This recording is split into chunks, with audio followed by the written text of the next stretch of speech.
If anyone can say out of their mouths that their entire life, their success has been based on them and them only, they are a liar. What's up, YouTube? My name is Layla Simone, and welcome back to my channel. You feel me?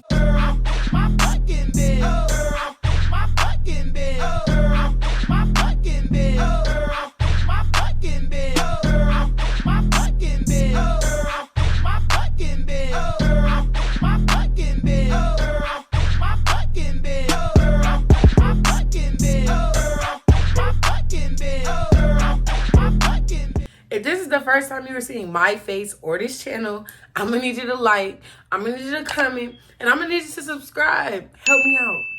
Help me out. Because the more you watch my videos, the more you don't subscribe, the more I feel like you don't like me. That's how I feel. So make sure you like, comment, and subscribe, okay? So in this video, I'm going to get straight to it. I'm going to give you guys some things that you want to avoid doing when starting your business. It's 2023. Everybody's coming out with businesses, YouTube channels, all types of money endeavors. But these are the things that I have learned while starting my two businesses. If you are not aware of my two businesses, we have Hidden Angels, which is my photography page. And we have Lenses by Lay, which is my sunglasses business, my online sunglasses business. And while doing this, I have figured out that there are some do's and don'ts that you need to keep in mind. So hopefully you won't make these mistakes because you're going to watch my video to the end. And we're going to get started. Tip number 1 is do not wait until you feel like you have all your components to get started. If you have a business idea and you know in your heart that you're going to go for it full-fledged, and you have nothing stopping you, make your Instagram page, make your social media accounts, and get started, because you don't want anybody to take your name because you've been thinking too long. Oh, I need this. Oh, I need that before I get started. You're just stalling. Make the Instagram page, make the Twitter, make the TikTok account. Get your name locked in before somebody else takes it. I'm sorry to say this, but you'd be surprised. Whatever name you had in mind may already be taken. So you may have to weed that name out. You'd rather find out now than wait.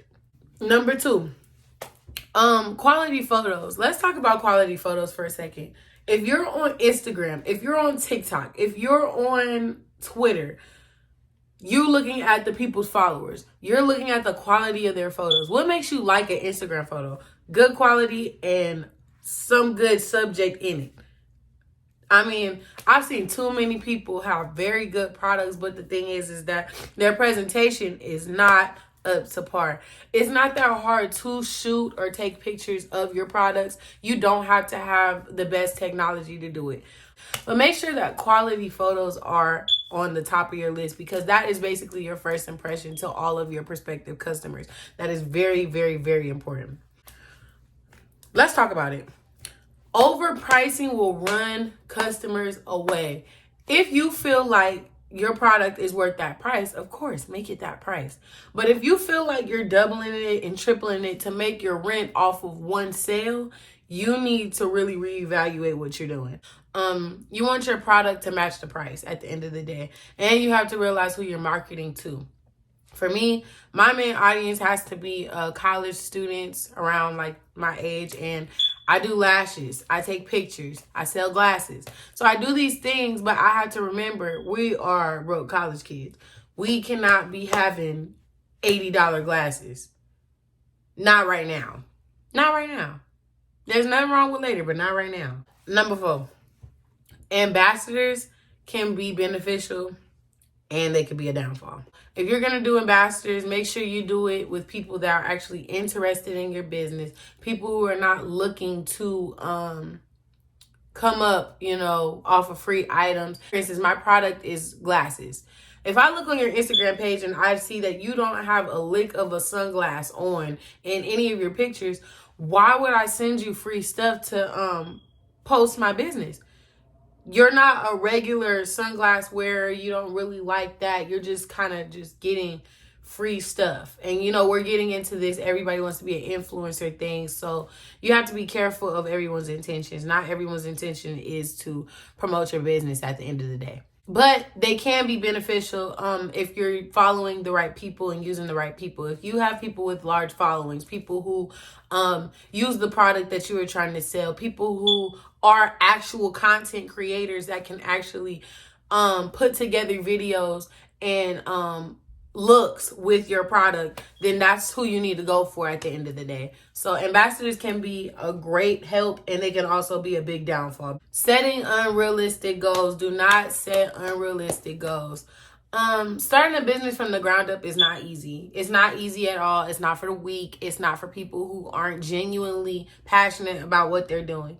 Building something from the ground up is very difficult because you don't have the funding as, you know, many others would. You don't have the time because you may be working a regular 9 to 5, or you're going to school, or, you know, you just don't have as much time as others. You may be starting a brand new page and you're starting with 0 followers. That takes time to build. So just make sure that you have the patience and you're setting realistic goals at the end of the day, because you're going to keep disappointing yourself if you are setting unrealistic goals. You'll become disappointed. Most businesses really take about 4 to 5 years to really come up off the ground. I know that sounds like a very long time, and some people have done faster because of the strategies they used and their product that they're selling. But at the end of the day, I just want you to know that creating a business and sticking to it is a bold move. It's a strong move, and it's not for everyone.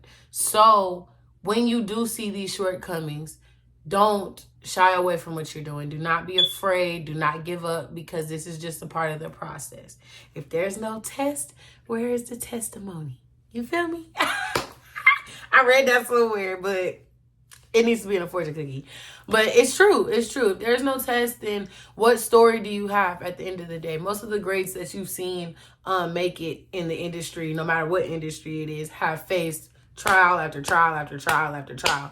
But the thing is, the perseverance pushed them forward to get where they want to be. So just keep that in mind.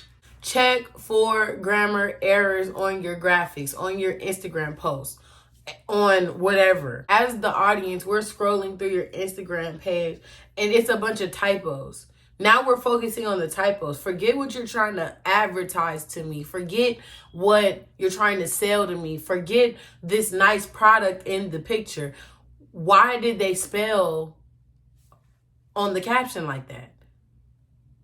You know, make sure when you're typing up a caption, I do that myself. Thank God that Instagram allows you to edit captions. But I've looked at the caption and been like, that's not how you spell that. And I go back and, you know, fix it. But I shouldn't have to do that. Realistically, I should have read that caption 3 or 4 times before I posted it at the end of the day. Not knowing your competition. Not knowing your competition can be very detrimental. Like I said, let's go back to the pricing situation. I'm going to use hair, for example. I know that I can get my hair done, let's use my weave, for $150. But there's another person that also does hair in the same area, but she charges $300. Because of her pricing, and these two people, A and B, do the same thing, but A has a more reasonable price and is quality work, I'm going to A. But because B doesn't know that her competition is doing hair for a cheaper price, she don't realize that's clients that she could have had. But because of that price, we're going to leave you alone. I'm going to A because the pricing is good, the quality is good, and who doesn't want good pricing and good quality work?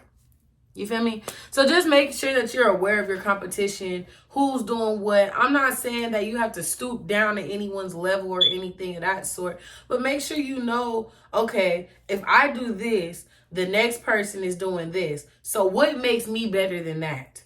You feel me? So just keeping that mindset overall is very, very, very important. Consistent self-promotion on a business page. It's okay to post content that doesn't necessarily have to do with your product sometimes, just to keep people entertained, just to make them laugh sometimes. You know, just so it's not just like their faces are like this because this is just the same content over and over and over. So making sure that you don't over promote yourself and make people just do this to your story. Because what good is that? What good is that? And last but not least, do not try to do everything alone while building your business. Realistically speaking, people move in a pack. If anyone can say out of their mouths that their entire life, their success has been based on them and them only, they are a liar. They are a liar. There's no way in the world that you're going to succeed in life by doing everything alone, because you need resources, you need connections, you need to network. And by doing these things, that means that you have to go socialize and do other things that are probably out of your comfort zone. Because if you just decide to move on your own, I almost put up the middle finger. If you decide to move on your own like this, how are you going to network? How are you going to communicate that you want to advertise your businesses through other people? How are you going to get the resources to move forward in your business? You're not. You're not. So make sure that you realize that you cannot do everything by yourself. You're not going to be able to be successful and have a long-standing business by doing that. So these are just some things that I would say that you avoid. These are lessons that I have learned over time, and I just felt like it was really, really important to come and stress them, because I know that in the beginning of 2023, people are coming out with new businesses, YouTube channels, and things of that nature. And I feel like it's very important to have these mistakes avoided so you don't have to go through the trials and tribulations in the very beginning. You're going to have some, but these are simple mistakes that you can avoid. A lot of just side hustling is going on this year, and I just want to give you guys the encouragement to get out there and start your business. Do not be afraid. Do not let naysayers discourage you from getting where you want to be. Do not let people that haven't tried to do what you're doing steer you away. There's a vision that you have in your mind. Everyone's not going to see your vision because it wasn't theirs to begin with. So don't be afraid. Go out there and try. You're going to make mistakes, but you're going to bounce back as well. I love you. I hope you guys enjoyed this video, and I'll see you in the next one. Bye.